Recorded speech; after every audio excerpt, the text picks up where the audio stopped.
CEO of First Aid for Life and onlinefirstaid.com, and also the author of Burns, Falls and Emergency Calls, the ultimate guide to the prevention and treatment of childhood accidents. Now, today I'm going to talk to you very briefly about drowning.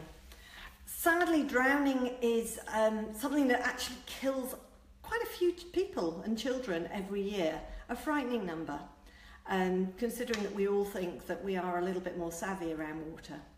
Children can drown in just a couple of centimetres of water. So make sure that if you have been doing water play, or you've had the paddling pool out, or there are buckets of water around, or if they're in the bath, that you are supervising them very closely. Things like bath supports and floating cushions and armbands and things like that are not a replacement for close supervision. It is possible for a child in quite a substantial rubber ring or floating seat to tip upside down, and then that means that they can't right themselves, so it's holding them under the water as well. So they can be dangerous, but they can also be quite fun. So make sure that you are supervising them so that they don't drown. So really important to think of safety. Never leave a bath running while you're doing other stuff. It's very tempting, but don't do it.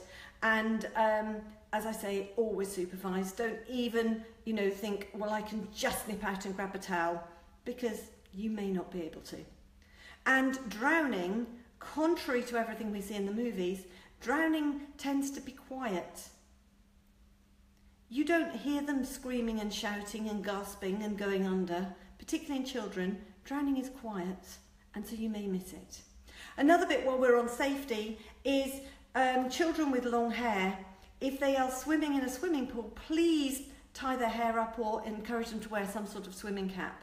There are sadly, again, every year, there are incidents when children are diving down to play games to pick things up from the bottom of the pool, and their hair can be caught in the filter at the bottom, which is clearly absolutely petrifying for everyone. It's rare, but it does happen.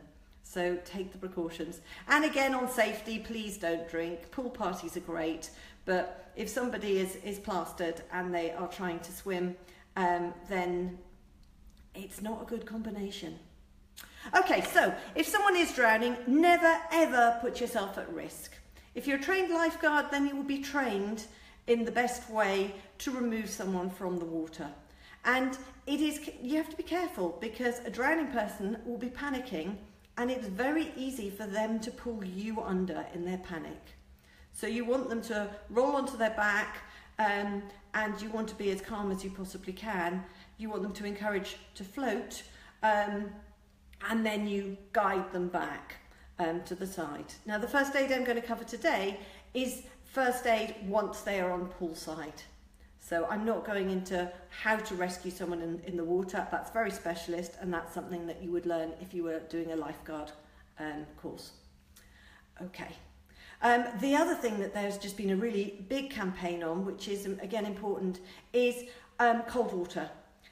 Cold water can cause someone to go into cardiac arrest, the shock of going in to something cold like that.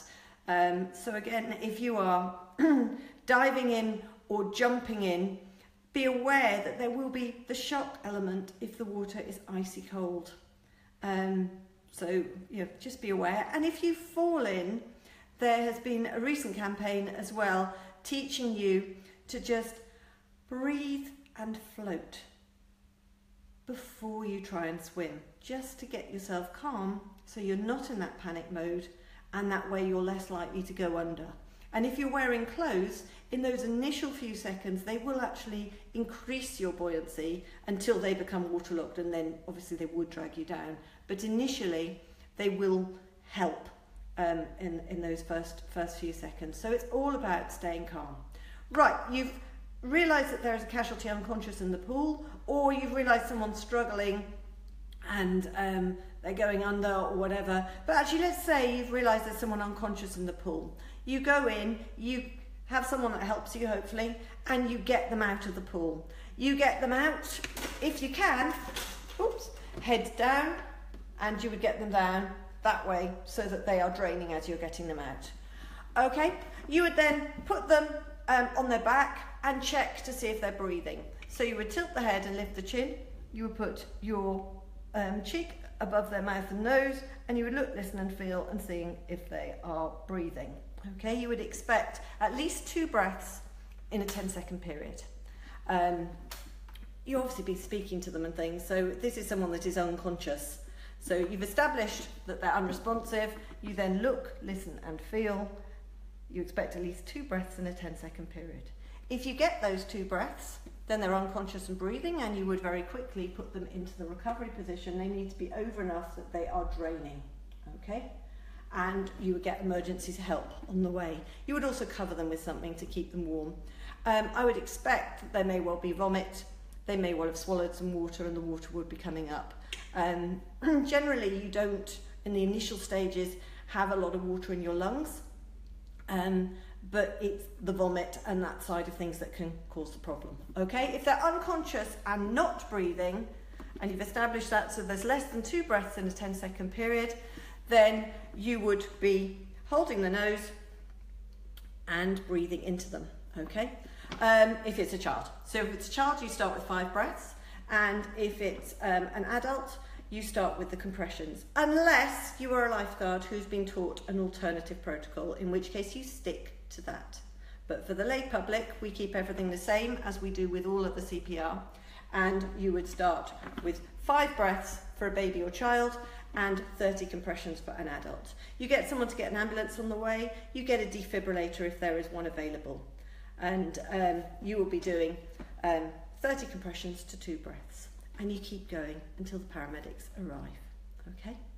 Anybody that has been subject to near drowning experience must be assessed in a hospital. It's possible to suffer from secondary drowning, where what happens is that your lungs become inflamed by the process, the near drowning process, and they start producing fluid and get inflamed. And so it's really important that you are checked out in a hospital environment. You can appear absolutely fine post being brought out and sorted out and everything, and then rapidly deteriorate. And that can happen anything up to 72 hours or, many hours after this has happened. So everyone must be checked out. I hope this has been helpful. That's Emma Hammett from First Aid for Life, firstaidforlife.org.uk.